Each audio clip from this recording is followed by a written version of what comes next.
Բարեկամներ ողջույն, երեկ իր տեսակով բացառիկ երևույթի ականատես եղանք ազգովի, իշխանության եւ բարձրաստիճան եկեղեցականների առճակատումը կարծես մտավ եզրափակիչ փուլ։ Ամիսներ առաջ մեկնարկած բացեբաց մենամարտը լեցուն է փոխադարձ մեղադրանքներով եւ մեկը մյուսին չարիք անվանելու հայտարարություններով։ Ինչեւ ով է ճիշտ ցույց կտա ժամանակը, բայց այն ինչ տեղի ունեցավ ժամեր առաջ ինքնին աննախադեպ էր եւ եթե չասենք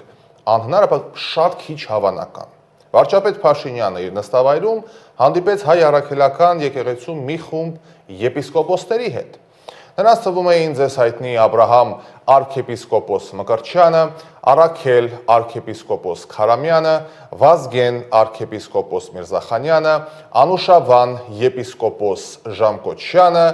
Վրթանես եպիսկոպոս Աբրահամյանը, Նավասարդ արքեպիսկոպոս Կճոյանը, Արտակ եպիսկոպոս Տիգրանյանը եւ Գևորգ եպիսկոպոս Սարոյանը։ Իդեպ անուններ, որոնց շուրջ եւս ոմանց շուրջ գոնե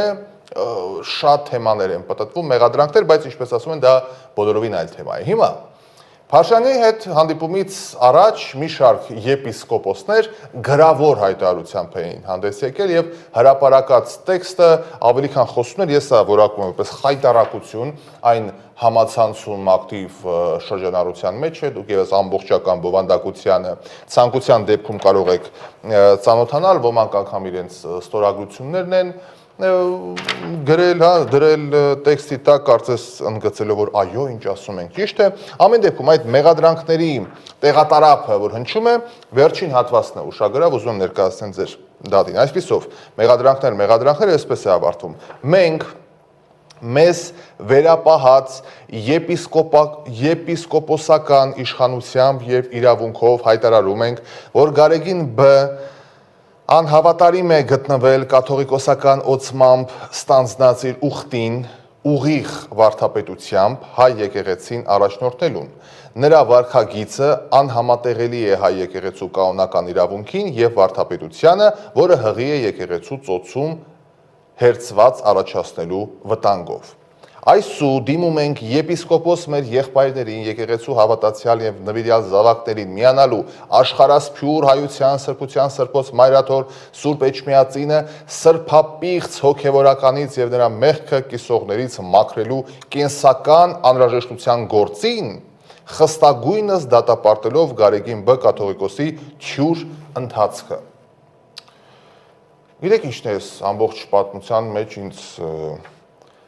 առնվազն զարմացնում։ Սույն պարոնները նոր իմացան, թե ինչ է կատարվում եկեղեցու պատերից ներս, թե զգացին, որ օղակը սեղմվում է եւ սկսեցին խոսել։ Երբ այս ամբարոտ թեմաները ընդհանրապես հեռուստատեսության եթեր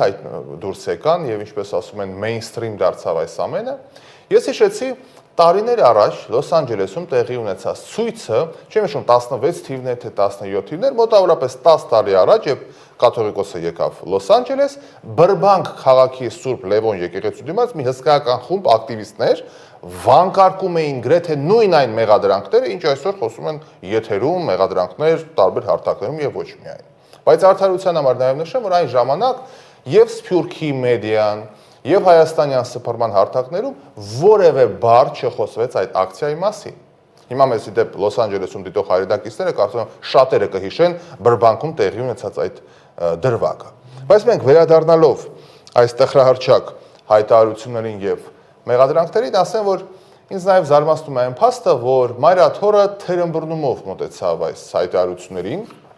որոնք հրապարակված էին ստորագրություններին եւ ասացին ամեն սուտ է, մի քանի բարձրաստիճան հոգեվորականներին վերագրող հայտարարությունը խեղաթյուրելով շարադրված տեքստ է, այսպիսի կարծիք էր հայտնում մայրաթորի տեղեկատվական համակարգի պատասխանատու Տեր Եսայի քահանա Արթենյանը։ Իսկ ոչ այնպիսի տպավորություն էր, որ նրանք չէին հավատում, որ հանկարծ մի շարք եպիսկոպոսներ հերիք կստորագրեն այսպիսի բովանդակության տակ, մի հատ կգնան վարչապետի հետ կհանդիպեն, այն վարչապետի, որին անձամբ կաթողիկոսը չարի կենտրոն է հռչակել։ Բայց սկզբից մայրաթորից հայտնեցին, որ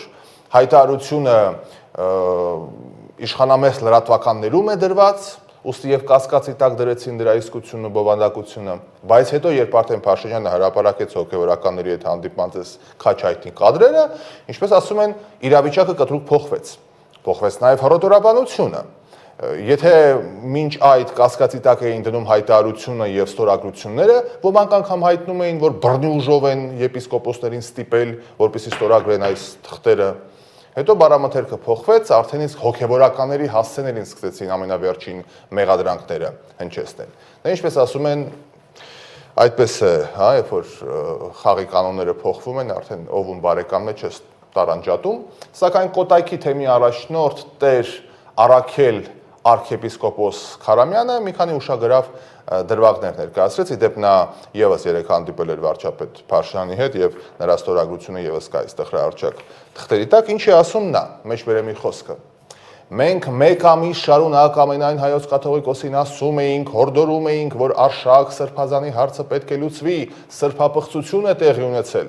Անգամ չենք ասել թող կարգալույծ արվի, ասել ենք, որ եթե հնարավոր է որոշ ժամանակով, ասենք 5-6 ամսով կասեցնենք իր ծառայությունները, թող գնա, զղջա, ապաշխարի, վերադառնա եկեղեցի։ Տեսնում եք ինչ հրաշալի է ամեն ինչ։ Լինել թե չլինել, այս է խնդիրը, ասում էր ժամանակին դասականը։ Իսկ մեր տվյալներով Մայրաթորում գումարվել է հրատապ ժողով, այն էլ երկու ժողով միաժամանակ, մեկը եպիսկոպոսյաց ժողովը, մյուսը միաբանների ժողովը։ Մայրաթորեն եկել Արագածոտնի թեմի հոգևորականները եւ տեղեկությունների համաձայն քննարկվում է 3 վարչապետ Փաշինյանի հետ հանդիպած սրբազանների հարցը, ինչպես վարվել նրանց հետ։ Եվ կրկին վերադառնալով մեր զրույցի առաջնաբանին պիտի կրկնվեմ, որ այո, մենք հարգելի բարեկամներ ձեզ հետ միասին պատմական ժամանակներում ենք ապրում ու լարահարաչ այն լրագրողները, ովքեր ամենավերջին, ամենաանբարո բառամթերքով հարձակվում են իշխանության վրա եւ մեղադրանքներ են հնչեցնում, լավ կլինի, որ հավատարի մնան իրենց մասնագիտական երթմանը, եթե իհարկե լրագրողական երթում տվել են, եւ լրագրողական հետաքննություն անցկացնեն։ Այս թեման փակելու համար, եթե ազնիվ լրագրողներ են, թեման փակելու համար իրականացնում են լրագրողական հետաքննություն եւ արդյոք իշխանությունների կողմից մեղադրանքները, որ հնչեցվել են, այդպիսի բան կա թե չէ, եւ պատռում են բոլորի դիմակները։ Իշխանությունն է զրպարտանք անում, գնում եք իշխանության մոտ ու ասում եք, տեսեք, ձեր ասածները որևէ կերպ իրականությանը չեն համապատասխանում, դուք սուտասան եք եւ վարկաբեկ եք։ Եվ հակառակը, եթե իշխանության ասած այն մեղադրանքները, որոնք հնչեցվել են ձեր լրագրողական հետաքննության արդյունքում պարզվի, որ իրականություն է, ապա այստեղ արդեն բոլորովին այլ բաներ են ջրի երես դուրս գալիս։ Եթե ազնիվ մարդիկ եք, իհարկե պետք է այդ քայլերին դիմեք։ Իսկ ես հարգելի հեռուստադիտողներ ձեզ առաջարկում եմ մտածել այս ամենի ուղղությամբ։